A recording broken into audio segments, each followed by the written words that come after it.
pleasure to be the first time I get to present a speaker here today to Rotary in my 2 years that I've been a member now. I'll be giving you a little background on Kathy Kerr, the Executive Director of CASA, the Court-Appointed Special Advocates of Franklin County. Kathy has 30 years of experience working in Central Ohio at all levels of government.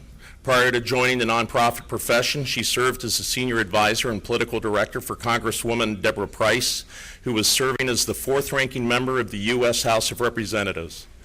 Before working for Congress, she worked for the city of Columbus for 21 years, serving in several leadership roles. She has worked on many key projects, bipartisan community campaigns, and nonprofit causes with elected officials, businesses, and community leaders.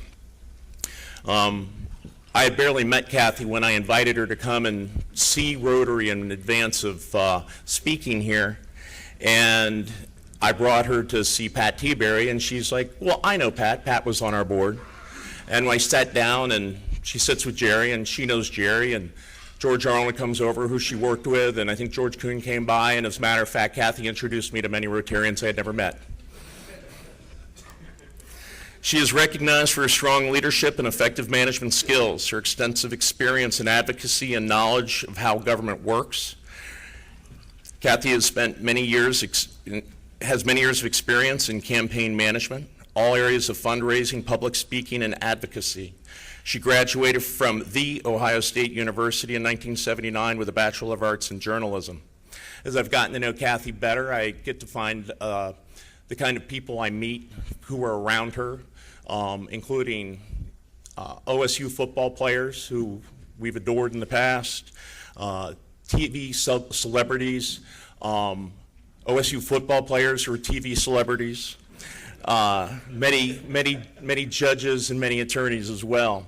And back to the OSU football player / TV celebrity, Jimmy Bell will be up here in a little while. I would like to get your opinion on whether or not we could add him to the obstacle course, not to participate, but as another obstacle. So today it is my proud pleasure to introduce Kathy Kerr, the Executive Director of Court-Appointed Special Advocates of Franklin County.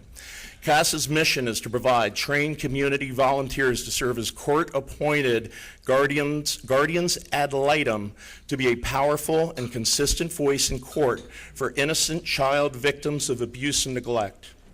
CASA is the only organization in Franklin County which serves in this capacity and will serve 800 children this year that are experiencing the most horrific physical, sexual, and emotional abuse imaginable. My pleasure, Kathy Kerr.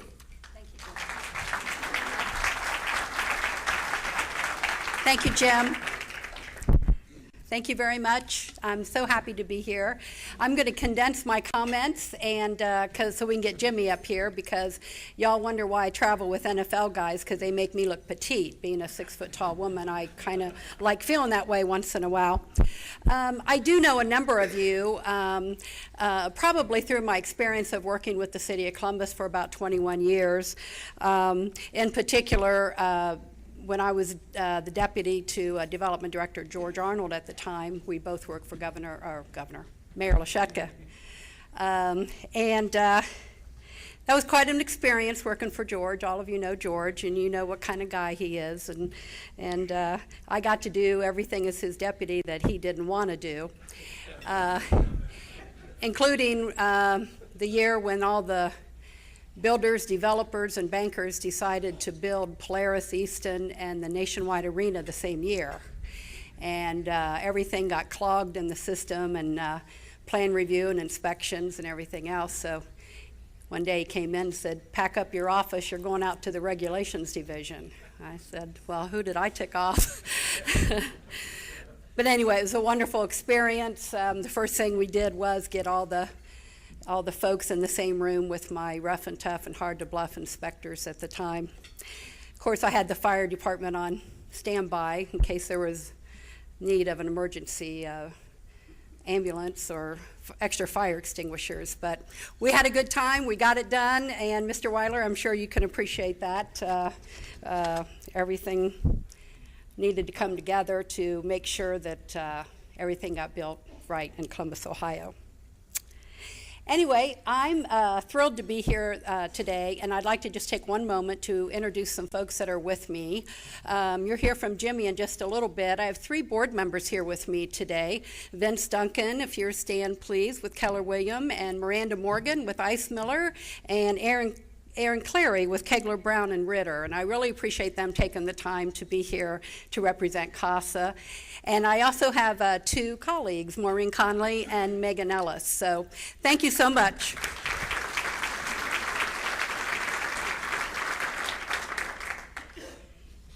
I'd also like to thank you for the opportunity, Scott Brown and Brian Dean. That being said, and Jim gave a really good introduction as to what CASA of Franklin County stands for, so I'll kind of go through this pretty quickly. But as Rotarians, obviously you have a wonderful reputation of your great work in the community, and especially with children. So we know that you have a special place in your heart for the children. Today you're going to hear a little bit about the youngest community members. They are the most vulnerable. They are children that have been abused and neglected and are under protective service. And we want to share our mission with you in hopes that there might be an opportunity that we can join together and help these little folks out a little bit. So as Jim said, we are CASA, and our mission is to be a voice in court for innocent child victims of abuse and neglect. When a complaint is filed alleging neglect and abuse, a child enters protective custody, in this case under Franklin County Children's Services. The Ohio law says that all of these children must have a guardian ad litem, someone that visits them, that works with them, makes sure they're being safe, and they're not being left out of the system. CASA is an independent nonprofit organization, and we only work in Columbus and Franklin County. So we're a local agency focused on local children. We're not a government agency. Unfortunately, our kids that have grown up with broken promises of many people, especially the ones that are there to care for them. Broken promises for safety and security from selfless, impaired, or ignorant parents, and who put their own wishes or desires before theirs. And there are many of them. In Franklin County, over 3,300 children each year are in the Franklin County juvenile court system because they have been abused or neglected.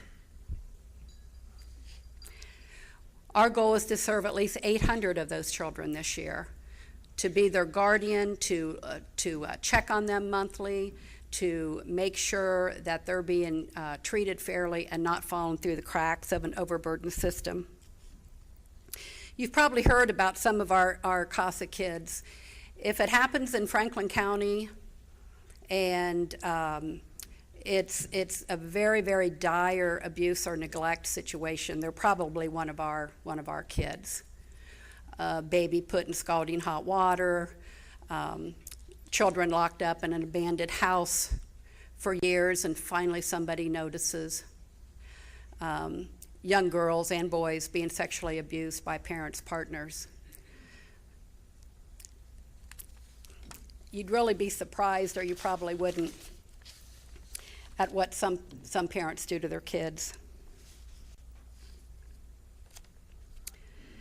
While we're going to serve 800 children this year, the other 3,300 will have court-appointed attorneys, which handle many cases as well. Let me just go over some stats real quick. Our kids are 52% men, boys, 48% female, 64% living below the federal poverty level, 55% age 0 to 5, and 34% African American. And the trends we see indicate that the number of children that are being abused and neglected are going to continue to go up. That's why we are in a strategic outreach mode right now to attract more volunteers that will agree to be guardians to these young folks that are usually in foster care. A lot of our kids are abused or neglected because of economic climate change, poverty, hunger, mental illness, and substance abuse. We're seeing a lot of our kids that their parents have substance abuse and mental illness issues, and they just can't take care of their kids. And so they're put under protective custody, and they're in a safe place until they can either get back home or they're adopted out. Our role as a guardian is to make sure that until that case is settled, the guardian is going to be there and look after them as far as checking on them every month and talking to other people in their support group. So when you can report to the court or judge, you're going to know that person better than anyone, that child. But there is good news. Having a CASA guardian during a period of protective custody makes a huge difference in a neglected and abused child's short-term and long-term life. If you have a CASA volunteer, the research shows that these kids are less likely to abuse substances, commit child abuse or family violence as adults, become violent criminals, suffer from mental illness, repeat a grade, or ever be incarcerated. CASA volunteers are a little different than other volunteer roles with nonprofits. Our guardians are asked to help build new foundations for children's lives, and we prepare them to do just that. It takes a passionate and compassionate person to be a guardian. CASA guardians are trained, and they also take continuing education to stay on top of the many issues that affect this group of children. They are trained to express and give their opinion to judges and magistrates with logic while being cognizant of distinct qualities of the individuals involved in the case, the children, the families, the other legal entities. These CASA principles align with Rotarian values. In one volunteer opportunity, you can combine compassion and passion, and it is the kids who gain. After we train you, you are sworn officers of the court and assigned a case. All of our volunteers help us leverage every resource at CASA. It really is all about the kids. CASA is an independent, nonprofit, not a county agency. Therefore, 100% of donations go directly to the local community here to help these children. And again, our goal is to serve over 805 kids this year. They're a very similar role as professionals, where skills of interpersonal relationship building, trust building, integrity, honesty, stewardship are ingrained into how you deliver and build services. These skills are vital to the CASA GAL. Our next training class is going to be happening between October 20 and 28. And shortly after that, we will announce the fall schedule where we're going to have classes to train our volunteers and to be able to be these guardians to these young folks. With that, I'm going to cut my comments a little short, and I'm going to invite Jimmy Bell to the podium. Jimmy has become a face of CASA as an advocate, going out into the community with or without me to talk to different folks and to share some of the reasons he has agreed to be an advocate for CASA and for our CASA kids. Jimmy? Thank you. He told me he's not coming up here because they're here feel like a giant. I did volunteer myself not to get up on that stand because I don't know how many of you have ever consistently been around a 6'6", 300-pound man. But up here, I'm gonna seem like Andre the Giant. You know what I'm saying? So even I have insecurities. You know, I don't want to be the Andre the Giant. Mr. Weiler, how you doing, bud?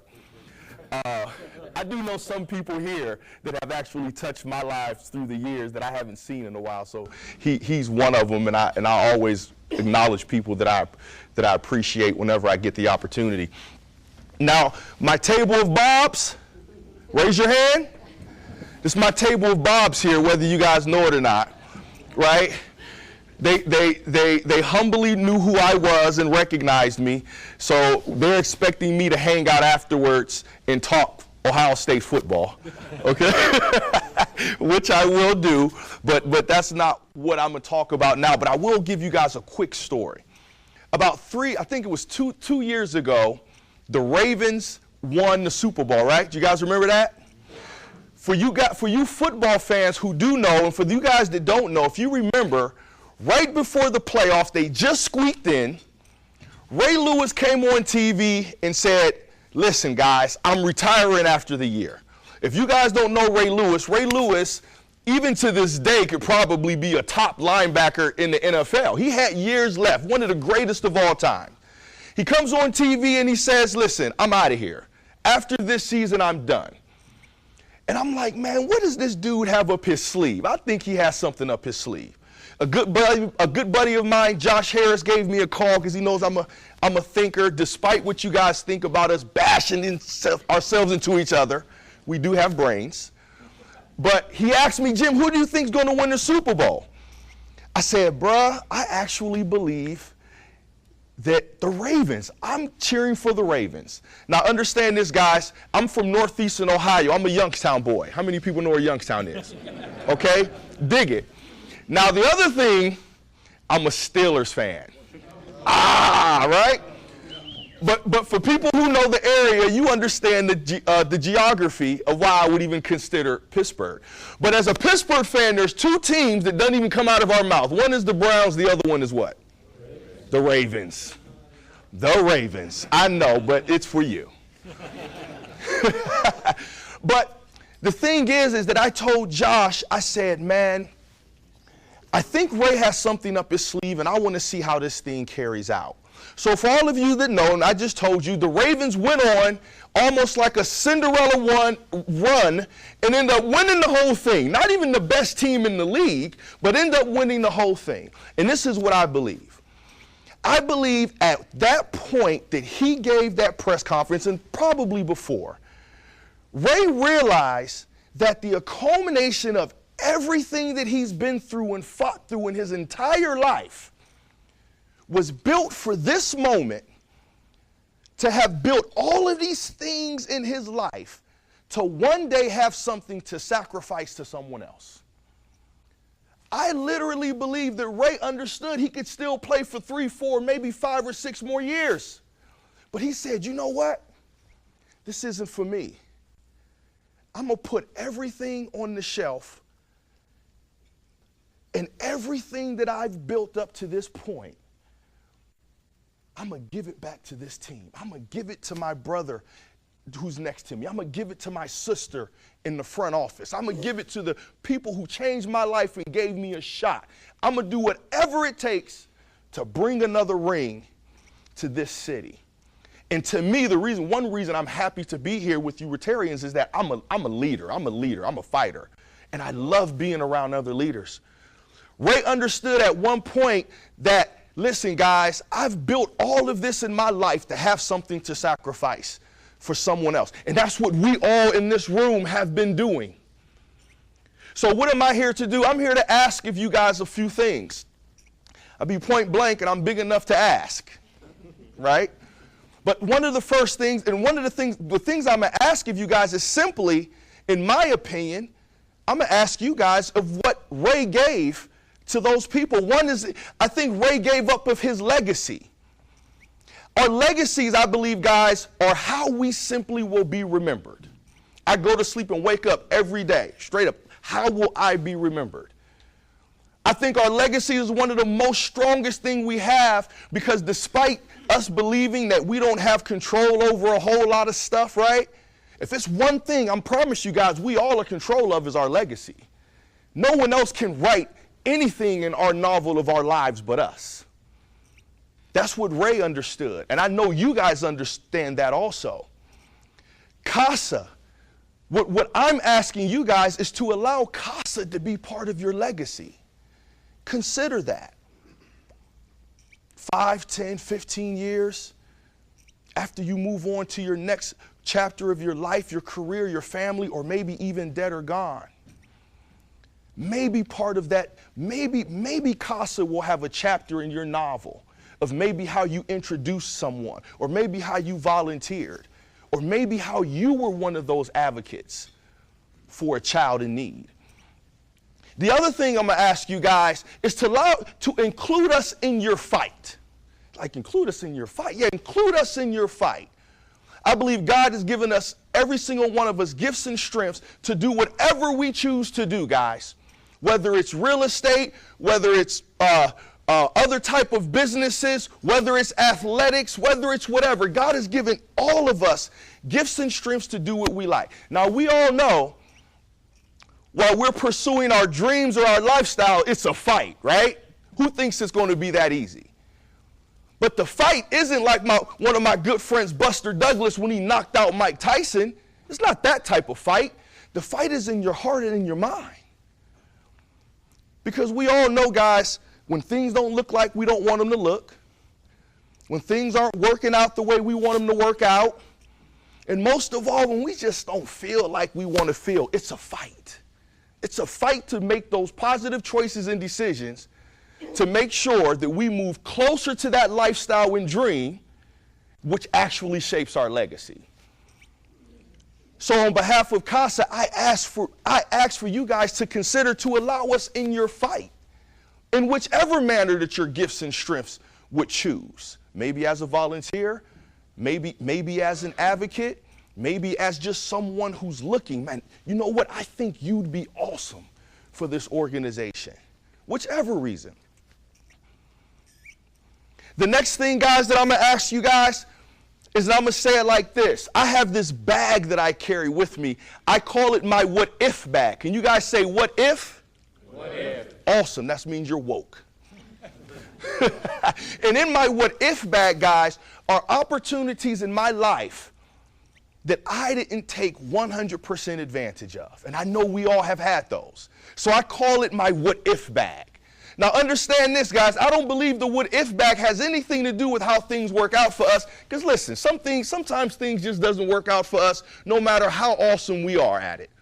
But our what if bag is our commitment to ourselves that whatever opportunity or relationship we come in contact with, we will make the choice to put 100% in everything that we have into that opportunity. So if things don't work out, now all we have to do is walk away with our head up and our chest out. We're not depressed.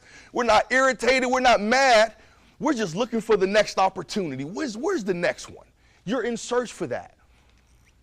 So on behalf of CASA, I ask for you guys to consider to possibly be one of those opportunities or relationships that you guys put 100% into. And I know you guys are asking why CASA. I have a little unique perspective of, I remember Megan and I sat down at Scramblers the first time, and she's telling me about CASA, and she's being so technical and so sweet with her pretty little self, right? And I'm like, girl, I don't need all that. I get it, you know? One, I used to work for Franklin County Children's Services for a few months as in my tenure going through the NFL. But I know for a fact, when I was coming from Youngstown as one of the top recruits in the country, my dream and part of my legacy, I wanted to actually get my degree through Ohio State University and have an opportunity to play in the NFL.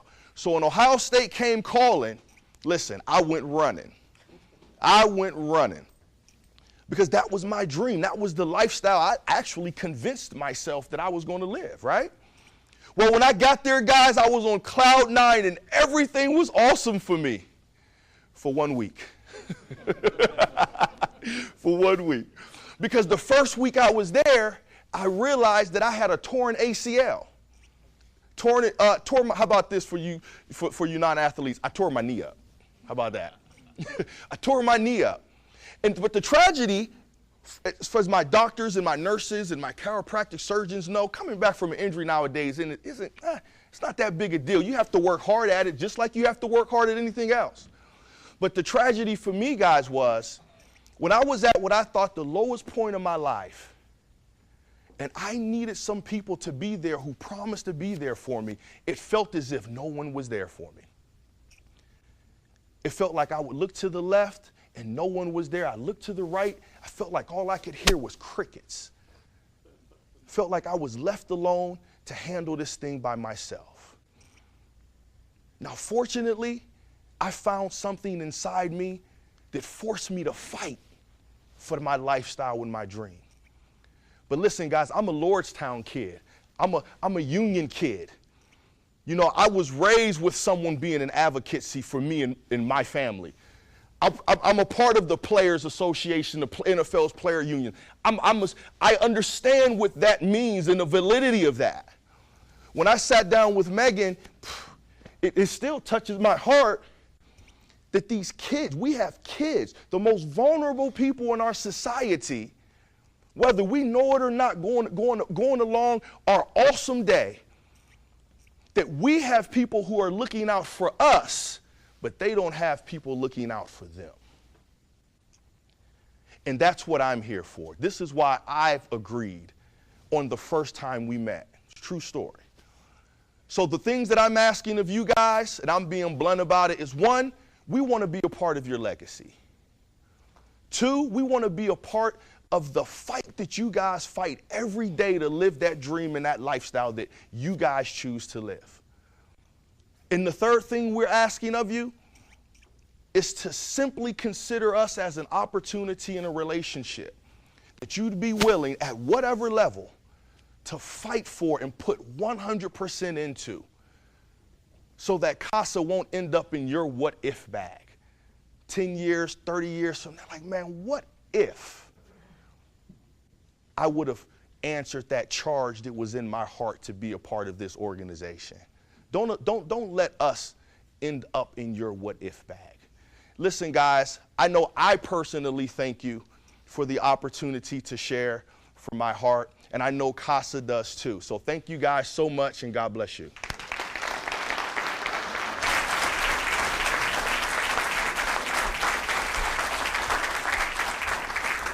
Mr. Bell, I'm glad you didn't come up here because I was afraid the stand would be not tall enough for you. I'd like to thank CASA, Ms. Kerr, for the presentation. This is a gift from Argo and Laney Jewelers from us. Thank you so much. So thank you. And thank you again for allowing me to be here. The meeting is adjourned.